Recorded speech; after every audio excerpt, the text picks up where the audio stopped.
Hey folks, in this video I'm going to talk about the bullshit of physical miracles. Okay?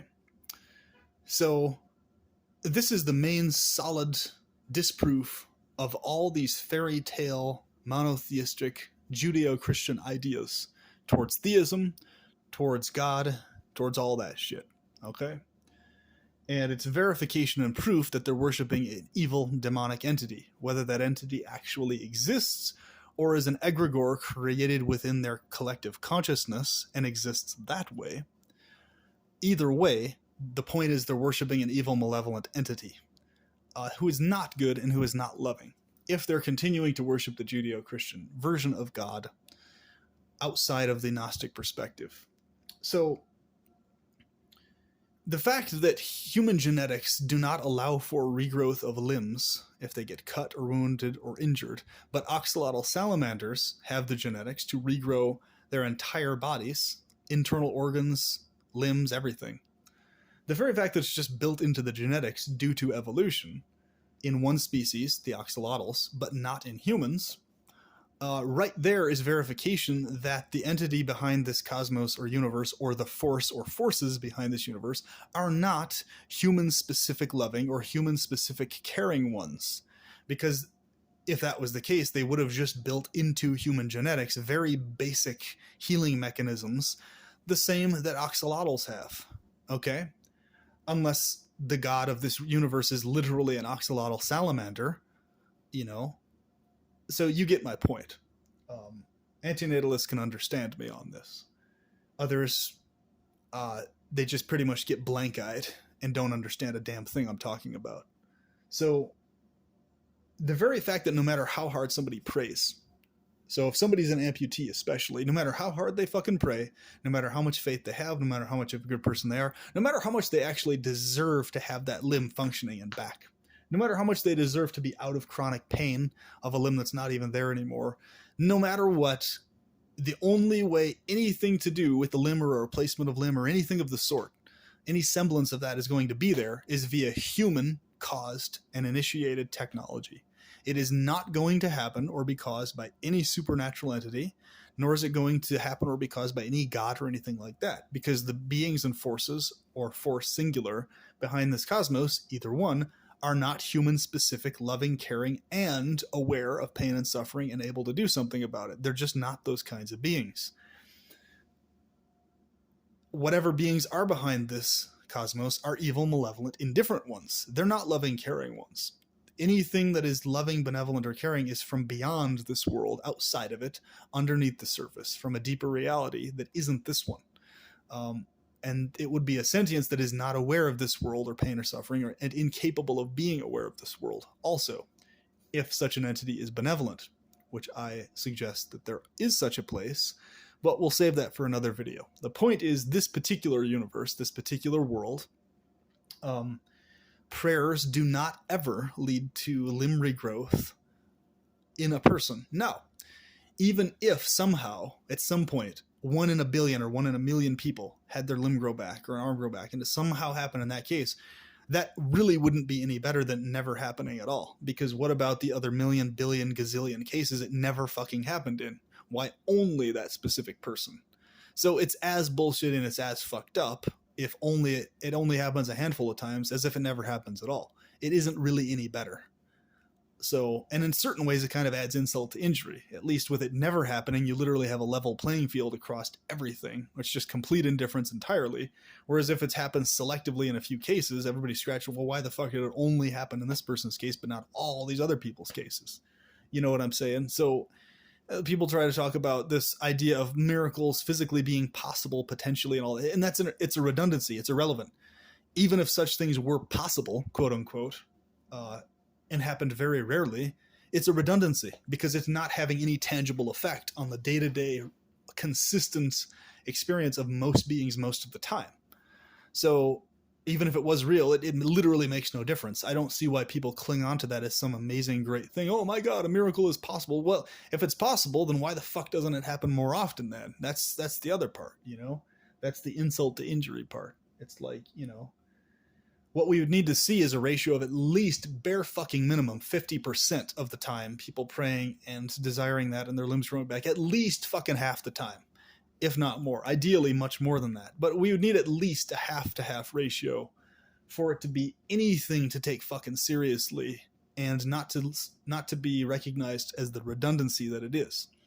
So that's the point. It's fucking irrelevant if miracles are possible because they don't fucking happen enough for it to be significant enough. And so that's what pisses me off when people who are Judeo-Christian theists, they get hung up on that. The possibility miracles can happen, but they're just rare. It's like, who gives a fucking shit? Okay, so they're, even if they were possible, that doesn't fucking change anything. It's still as fucked up and as shitty as if they don't happen at all. Because it's happening in only these few arbitrary select cases, but not in all the others, you know? And it's just, it creates a whole nother plethora of other issues and other accusations against this malevolent being behind this world. Why the fuck is this being selective in only those fucking cases, but not others, you know? So it's just, it's very fucking obvious that this world and this universe is coldly, entirely fucking indifferent to what experiences we directly have or not, to whether we're happy or not, to whether we're torturous, to whether we're experiencing torture or misery. The universe we're in is completely fucking indifferent, and the entity level being behind it, which I refer to as the demiurge, and that's the name used by Gnostics, Yaldabaoth, etc. The mimic Bhagavan is actually what I refer to him as in Sanskrit. Whatever name you want to call him, it, that force, this thing that's behind this shit, is specifically indifferent. And more than likely directly calculatedly malevolent. But even indifference by itself is a form of malevolence. So whether it's indifferent or malevolent, they're just two kinds of malevolence, is what it really comes down to. So indifference isn't any better or less bad than malevolence. Direct calculated malevolence is the point. Whether you have an entity that's calculatedly imposing suffering on others, voluntarily thinking about, okay, I'm going to impose, or whether it's an entity that's just indifferent to what's happened, suffering is just happening because, either case is fucking evil to the core. Either case is rotten to the fucking core and horrible. Like, neither case is better than the other. So it's quite obvious that one of those two is the case, or a combination of both. So this is one of so many fucking points on this thing, you know. So the fact that that's the case, and on top of that, free will is so verifiably easy to prove that it doesn't exist as a thing. It's a man-made idea. And in fact, I'll cover in other videos why free will would be horrible if we actually had it. The reasons for that. What that would actually mean.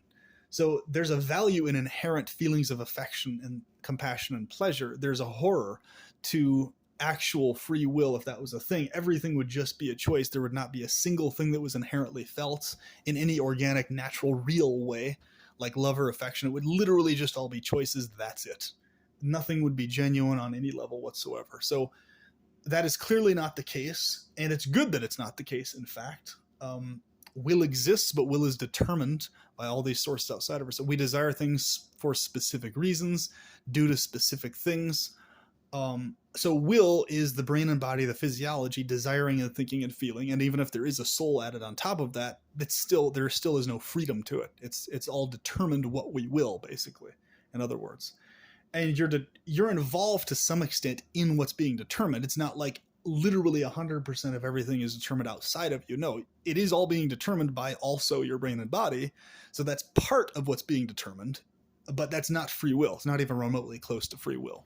So this is why the only kinds of prayers that are answerable are prayers that are within the laws of physics already possible, that have to do with prayers for inspiration and situational things working to your maximum advantage, because those things do not defy the laws of physics, and those things are within the scope and are within the abilities of the actual goddess and god beyond this cosmos to be involved with and to assist you with. Their domain is not within the realm of altering physical genetics of the physical world or the physical laws of this universe. That is not their domain. And this is what the Gnostics understand very clearly. Other theistic groups did not understand this clearly, so they had these wishy-washy, hopey ideas for stuff that's not actually possible.